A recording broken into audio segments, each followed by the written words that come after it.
And I'm Danny. And this is Petrol Revolt.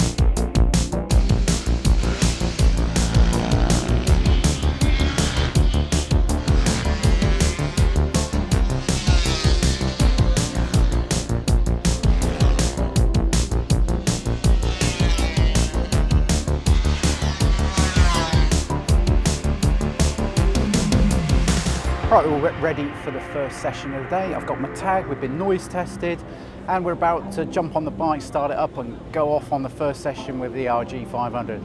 Now it really wants to be this one, nice fat wide rear tyre, good suspension, good brakes, Gixxer front end, but unfortunately this isn't quite ready. So I'm going to have to take the Skull Bandit, which is completely standard, thin tyres, it wobbles itself round the bends with no confidence whatsoever, but at least on the straight it makes a heck of a noise and goes like the clappers. So let's warm it up, ready for the session.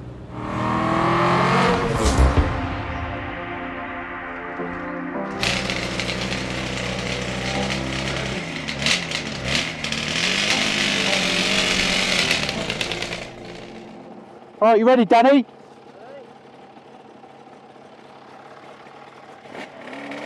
All right, let's go. Need to get some heat into this before we start to rag it.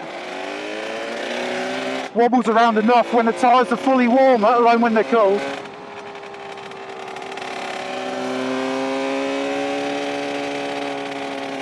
I've got Danny Webb behind me watching what lines I take.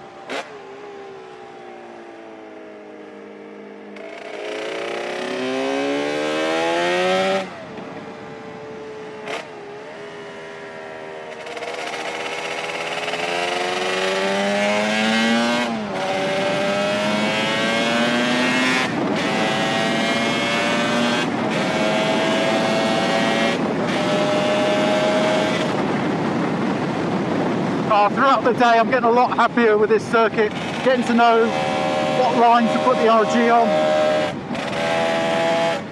Still doesn't like big braking at the gooseneck though.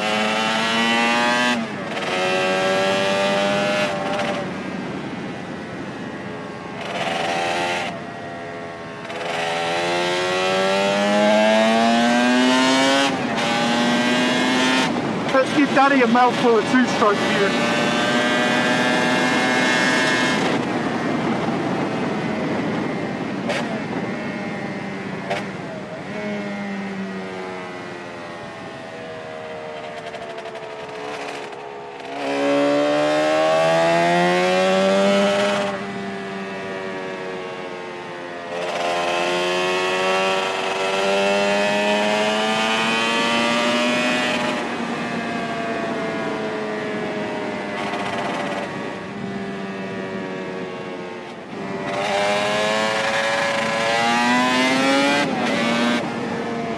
Hate this gooseneck on this bike.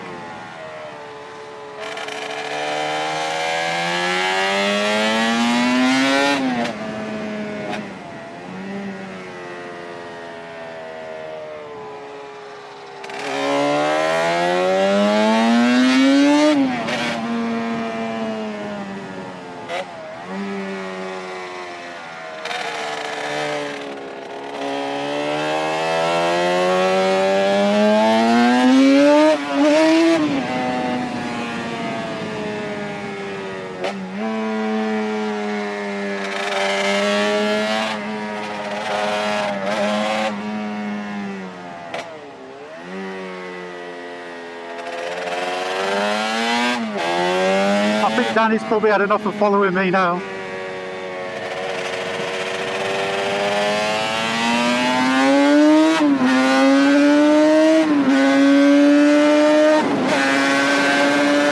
it goes.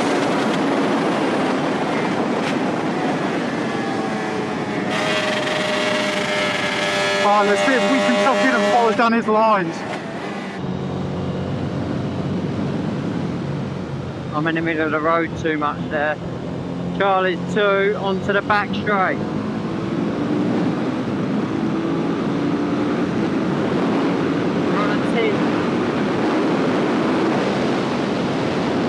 We're on a TL1000.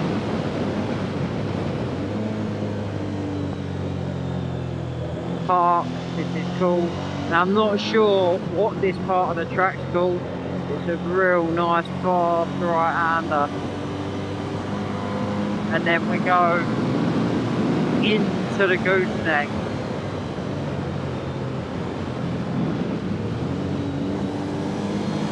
Down the hill. Again, I'm not too sure what this Mansfield this is called. Mansfield. Out of Mansfield into the chicane. Quick blast into the chicane. Just want to clip the first curve, clip the second curve. Bottom of the mountain, not sure what this is called. So you're at the bottom of the mountain and up over the famous mountain.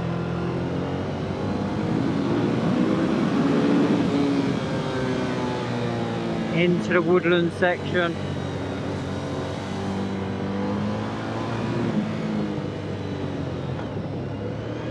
Into the hairpin.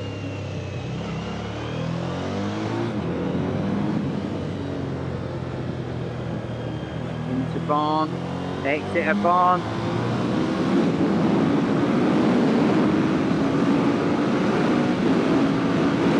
Start and finish straight.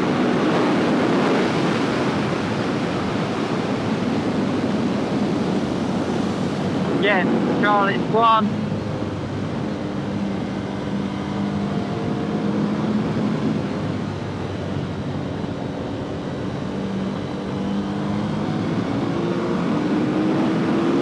I think we got the track to ourselves.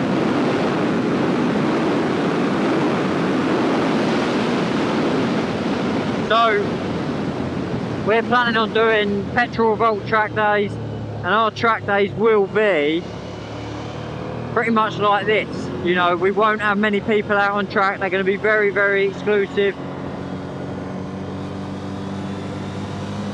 Maximum 20-30 people a day. So you will pretty much have the track to yourself. You won't have people buzzing by you. There won't be 60 bikes in a session. So this is what it's about, a track to yourself.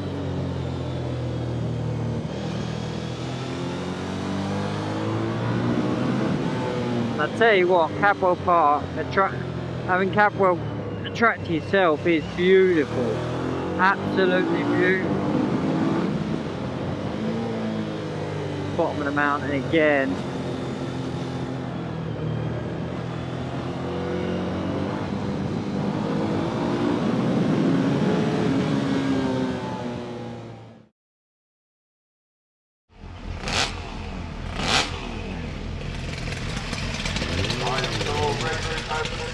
Final call, red route, open and back.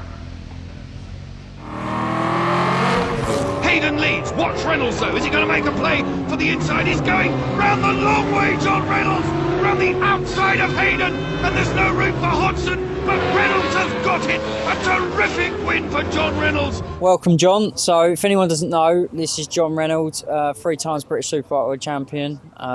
You were someone I looked up to in my early career, well, and still do. And I just want to say thank you for joining us here on Petrol Revolt. No, thank you, Danny. You know, it's a privilege to be here, actually.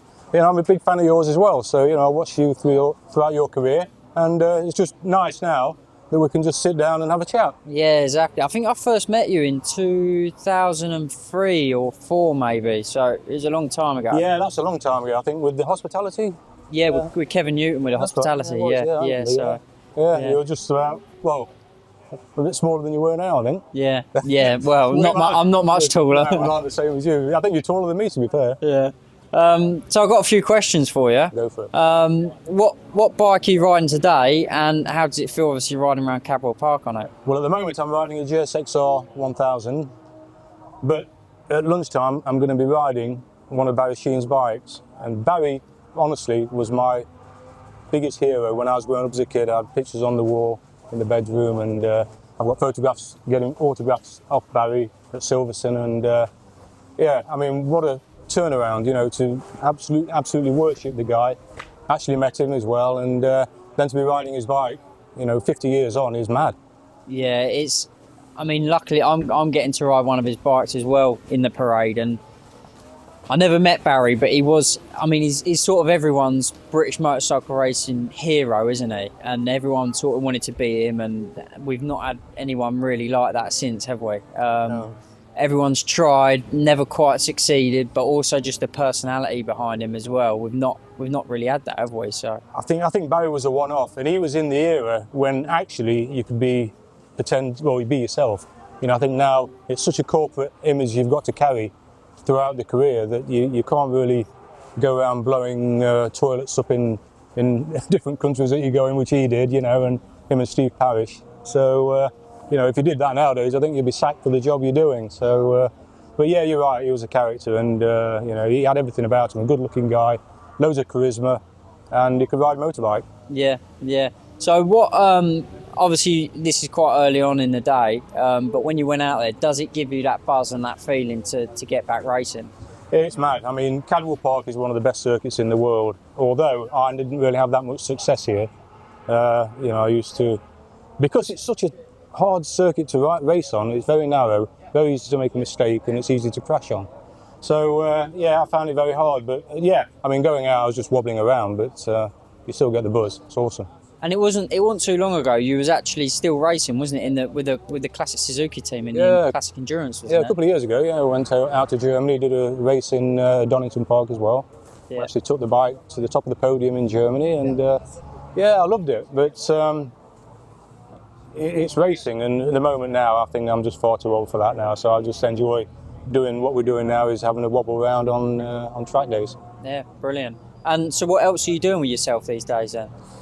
Well, I'm retired really. I've got a couple of properties that I rent out. I've got a family that I look after, and nothing. You know, with lockdown the last 2 years, it's been hard. A big passion of mine is flying.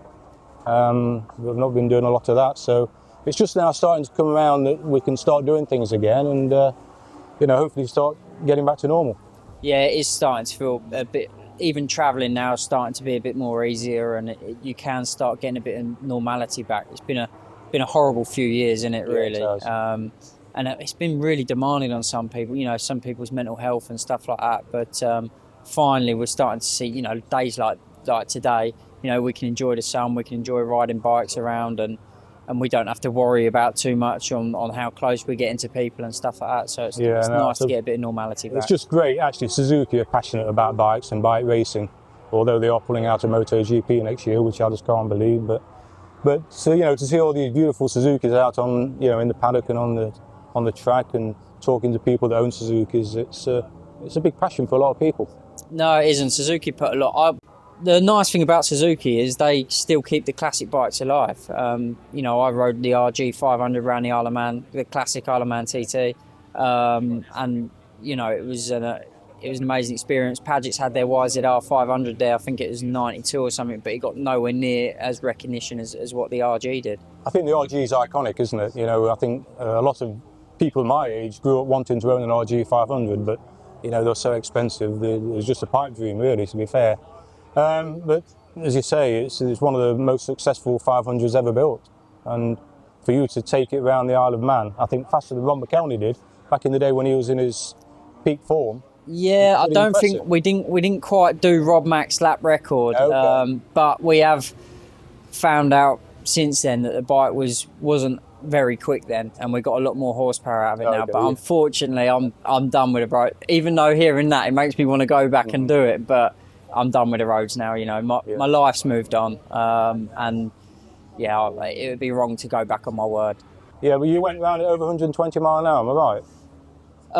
On the RG, I've done 115 or 116, but on a big bike, I've done over 126. So yeah. I did it once, and my fastest lap was 110, and that scared me to death. So yeah, you're right. If you've done it and you've enjoyed it, don't go back. You know? Yeah, exactly, and that's. I've done a lot of things in my career, and I'm proud that I've done them. I'm happy that I've done them, but your life moves on, don't it? Absolutely. Well done. So the last question is, what's your career highlight? You've had a lot of highlights, and I know you've won 3 British Superbike championships. I'd say the highlight would be winning the World Superbike race at Brands Hatch, in front of a massive crowd. And John Reynolds then comes round clearways to open up. He took the second race win at Silverstone. He's going to make the first race win here at Brands Hatch at round 2. It is JR on the Rizzler Suzuki. That is just one. it's, I mean, every race wins a highlight, but I'd say to win a World Championship event will be quite special, as you well know. Yeah. And also, obviously, you spent a lot of years with Suzuki. And are you still tied in with Suzuki? Yeah, I started in 2002 when the GSXR 1000 came out. For the first year we raced it, and we started off with something that wasn't ready to go racing, and we turned it, blood, sweat and tears, into something that won a British Championship in 2004. And Suzuki have been great to me, and they retained my services when I retired, and we've been a brand ambassador and a test rider ever since. Well, thanks for talking to us, John, and let's go and have a bit of fun on some motorbikes. Fantastic, well done, Danny. Cheers, mate.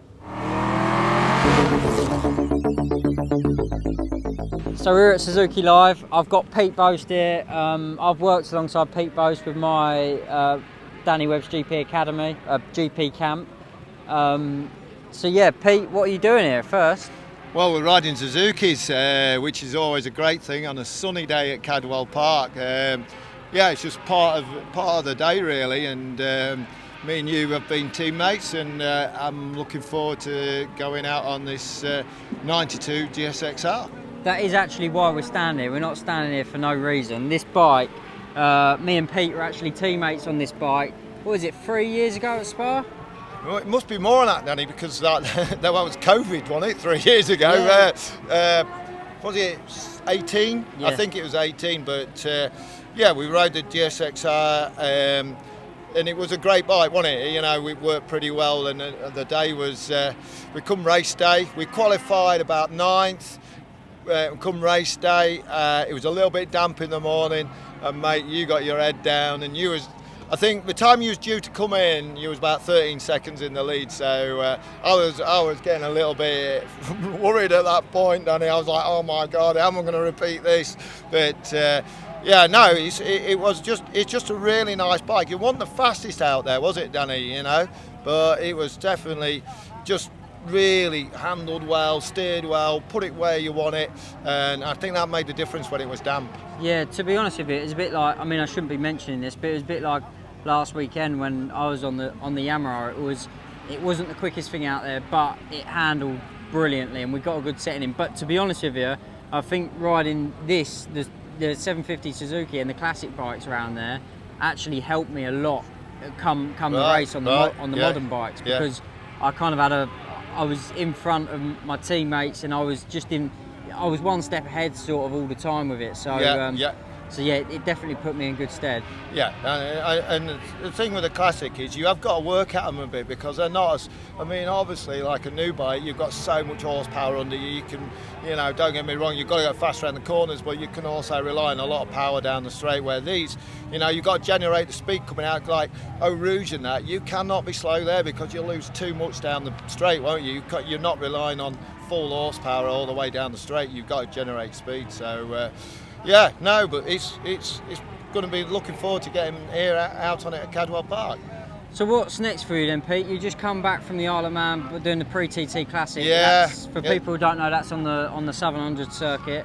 So what's next for you racing-wise? Yeah, well, racing-wise, as you know, I do quite a lot of classic, but I'm going to go race in Southern Ireland, Kells and Skerries. That's my next one, and then Armoy. So I'm sticking to the roads. The roads are open this year. I just fancy doing something, back on them sort of type of tracks, and then obviously I've got a classic TT or stroke, a Manx Grand Prix, whatever it's called now, coming up, and a bit of flat track and a bit of trialling. But we like riding motorbikes, don't we, Danny? So that's the main thing. We're just going to get out as much as we can, and look forward to the Manx or Classic TT.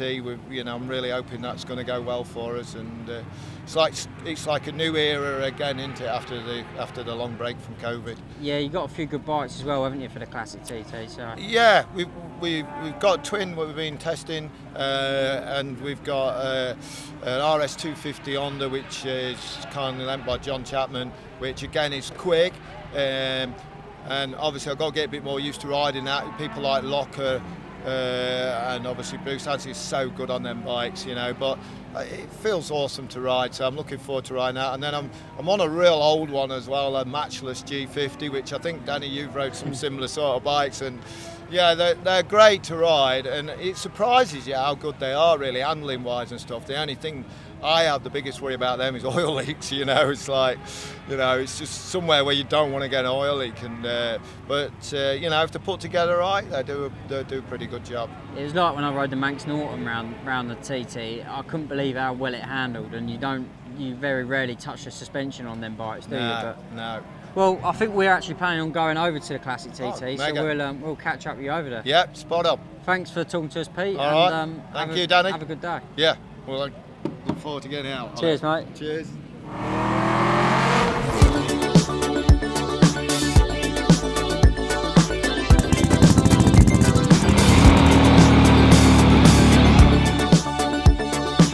Visit the website to find out more about the track days and obviously this cool merchandising. We've got some pretty cool stuff. Check us out, send us a message, and we look forward to seeing you soon.